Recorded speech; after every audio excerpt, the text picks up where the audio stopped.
정치권 관심 뉴스들 진단해보는 나이트 포커스. 오늘은 원영섭 국민의힘 미디어 법률단 단장 그리고 김준일 뉴스톱 수석 에디터 두 분 모셨습니다. 어서 오십시오. 안녕하세요. 네, 안녕하십니까. 자, 김기현 대표 사퇴로 좀 혼란에 빠진 국민의힘 비상대책위원회를 꾸려서 총선 준비에 나서기로 했습니다. 구원 투수는 누가 될지 관심인데요. 영상 먼저 보고 오시겠습니다.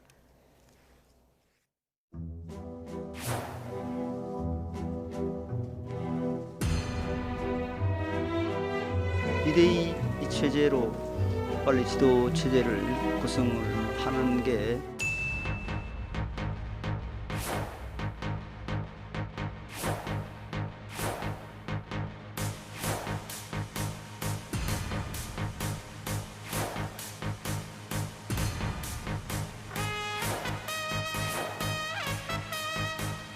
저는 뭐 어떤 분이 하셔도 좋겠지만 여권의 정치 작동의 시스템의 변화가 좀 있어야지 그 비대위원장도 활동할 수 있지 않을까요? 의원님도 거론되고 계시다는 부분에 대해서 글쎄요, 뭐 영광이죠. 근데 뭐 부담도 되고요. 국민의 공감을 얻을 수 있는 분, 총선 승리라는 지상 과제를 달성하는 데 실력을 갖춘 분.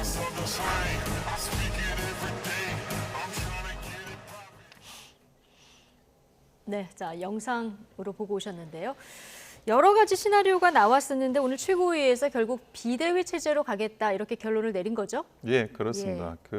결국 이제 그 당대표가 고리 상황이 발생을 하면 전당대회를 가거나 이제 비대위를 가야 되는데요. 근데 현재로서는 뭐 전당대회를 치른다는 게 물리적으로 불가능한 상황이니까요. 네, 총선 넉 달밖에 안 남았어요. 예, 비대위로 갈 수밖에는 없는 그런 상황입니다. 그리고 그렇지 않더라도 뭐 김기현 대표가 이제 그 다음 총선을 대비하기에 여러 가지로 좀 흡족하지 못하다는 게 서울 수도권에 있는 총선 출마 희망자들의 그런 의견이 반영돼 가지고 이런 현상이 일어난 건데 네. 그런데 이제 뭐 윤재욱 원내대표로 권한 대행을 오래 끌고 간다는 거는 결국에 이제 김기현 대표 시즌 2로 보일 수밖에 없거든요. 예. 그러니까 그 간격을 줄이고 빠른 시일 내에 비대위원장을 선출하는 것은 어쩔 수 없는 수순이 될 것 같습니다. 네, 그러면 이제 구원 투수가 누가 되느냐 이 부분이 관심인데 지금 저희가 영상 구성에서 쭉 정리를 했습니다마는 한동훈 원희룡 장관 이 두 분 이름 계속 나왔었고 그리고 김한길 국민통합위원장 대통령이 숨은 책사로 알려져 있죠.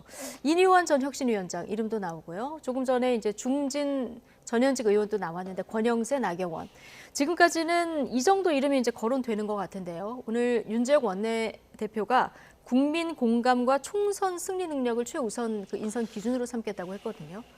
근데 저 이름 중에서 가장 저는 가능성이 높은 분으로는 권영세 의원을 저는 꼽고 싶습니다. 왜 그러냐면 그 박근혜 비대위 그때 네. 이제 총선에서 그 사무총장을 하셨어요. 네. 그때가 이제 과반을 득표를 했던 성공한 총선이었는데 그때 예. 이제 공관이라든지 실무라든지 이런 것들을 많이 사무총장으로 주도를 하셨거든요. 네. 게다가 이제 서울 의원입니다. 서울 의원이고 서울 수도권의 정서나 이런 것들을 또 잘 알고 계시고 그리고 이제 뭐 대통령과 이런 여러 가지 신뢰 관계도 아주 충실히 가지고 계십니다. 그래서 네. 제가 볼 때는 비교적 이제 그 권영세 의원이 그 비대위원장으로 가장 이제 적합하지 않나 그런 생각을 하고 있습니다. 네. 말씀 듣고 보니까 아까 영상 구성에서 봤었던 권영세 의원의 표정이 이제 밝아 보이는 것 같기도 한데 자, 김준일 에디터는 어떤 분이 제일 적합해 보입니까?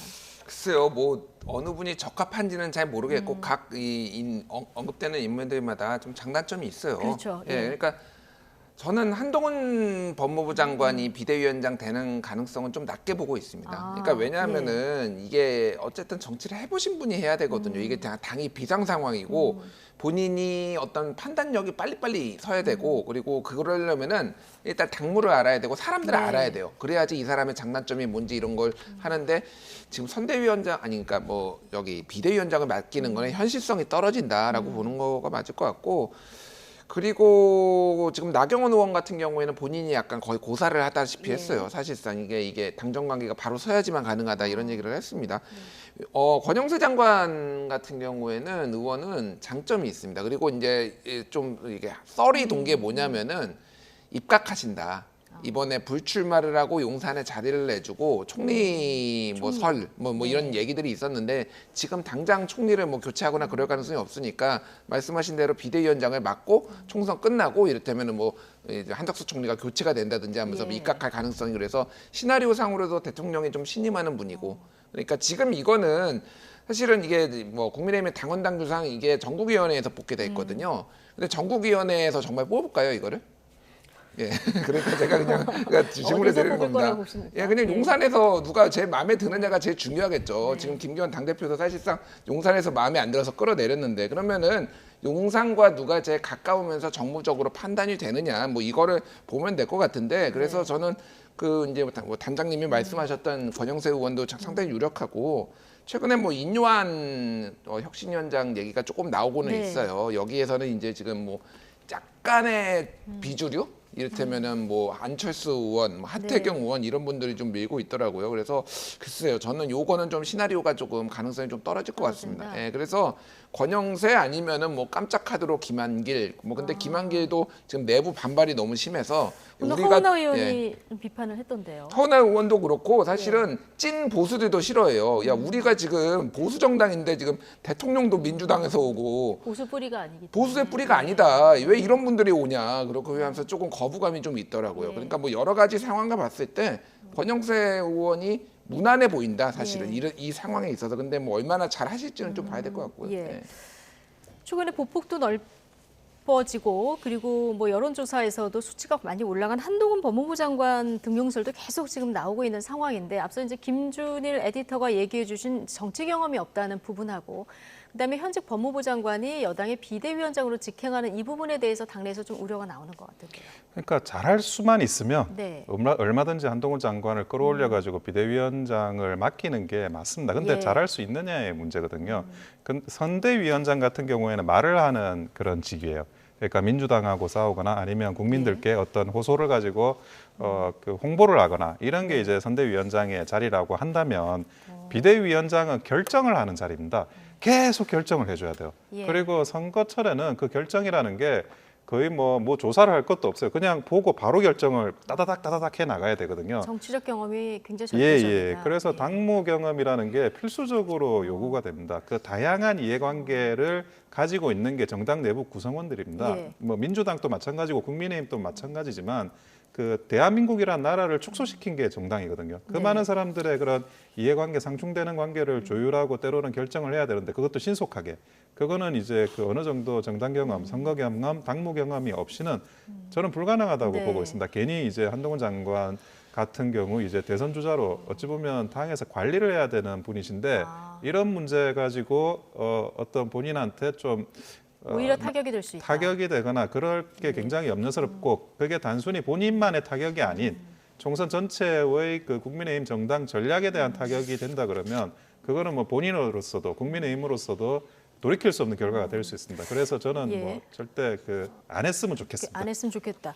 선대위원장은 말을 잘해야 한다라고 했는데 네. 그럼 선대위원장 카드는 저는 어떻습니까? 선대위원장은 아주 좋고요. 예. 그러니까 반드시 해야 된다는 생각을 가지고 있고요. 지금 이제 그 국민의힘에서 제가 볼 때는 그 국민의힘 자원 중에 한동훈 장관보다 더 말씀을 잘하시는 분은 없는 것 같아요. 그러니까 어떤 사물의 본질을 캐치하거나 표현하거나 뭐 비유하거나 이런 모든 면에 있어 가지고는 제가 볼 때는 가장 선대위원장을 잘하실 분이라고 여겨집니다. 네.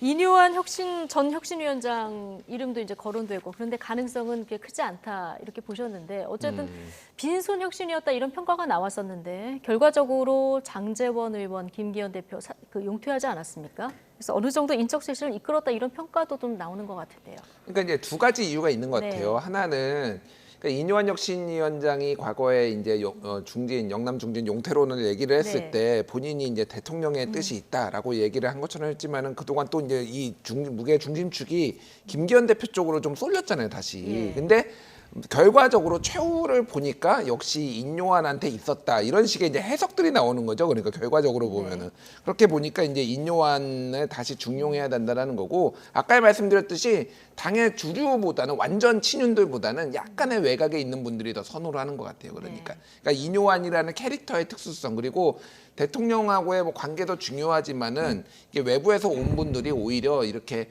본인들의 공천에 대해서 조금 더 그러니까 다른 사람들에 대해서도 약간의 뭐 배려를 한다든지 아니면 이런 것들을 조금 뭐 고려를 하는 것 같은데 그러니까 저는 가능성이 높지는 않은 것 같아요. 저는 이뇨한 위원장을 공천을 줄 가능성은 좀 아직 남아있다고 봅니다. 아, 공천관리위원장이 아니라 예. 서대문이나 어떤 지역에 공천을 줄 가능성. 예, 경쟁력이 있으신 분이니까 이거 근데 호감도가 지난번에 있어요. 이뇨한 예. 위원장은 나 공천 다 포기할 테니까 음. 공천관리위원장을 달라. 물론 이건 이제 압박 차원에서 했다 이렇게 얘기를 했습니다만 그렇게 네. 얘기했잖아요. 그러니까 그거는 본인이 네. 공천에 신청을 안 하겠다라는 거지 공천을 주면은 나가겠다는 불출마 얘기를 한 게 아니잖아요. 그러니까. 아, 내가 포기하겠다. 예, 예, 내가 네. 그러니까 그런 욕심을 버리겠다라는 거지. 아니 그래서 저는 충분히 가능성이 있다라고 봐요. 그러니까 그런 류로 활용을 할 수는 있는데 비대위원장은 아까 전에 말씀드렸듯이 똑같아요. 그러니까 이거는 예. 한동훈한테 적용된 기준하고 똑같습니다. 이분도 정치 경험이 없고 내부 인사를 얼마나 알겠습니까? 그러니까 그런 역학 관계로 봤을 때는 다른 롤을 맡는 게 훨씬 더 현실성이 있다라고 보는 게 맞을 것 같아요. 이뇨한 위원장이 오히려 출마 카드로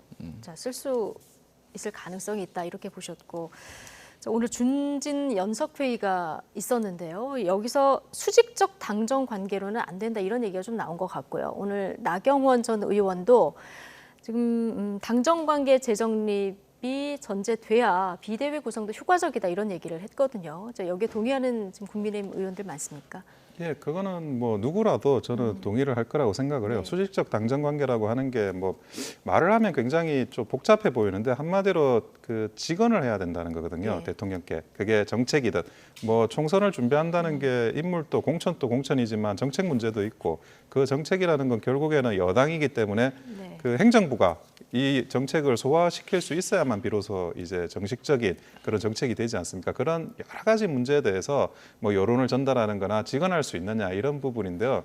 그 여의도에 그런 말이 있습니다. 그 직언하다 죽은 신하는 있어도 아부하다가 죽은 신하는 없다고. 그 정도로 그 네. 직언하는 게 굉장히 어렵습니다. 그러니까 정치가 패밀리 비즈니스가 된다는 것도 아니 자기 배우잖아. 아니면 자기 자식이 직언하더라도 목을 자를 수는 없잖아요. 그런데 그게 아니라 이제 뭐 다른 사람 네. 그런 이제 다른 업으로 만난 사람들은 직언을 하다가 이제 뭐 사표 내야 되는 예. 그런 상황이 될 수 있기 때문에 사실 직언을 잘 안 하려고 그래요.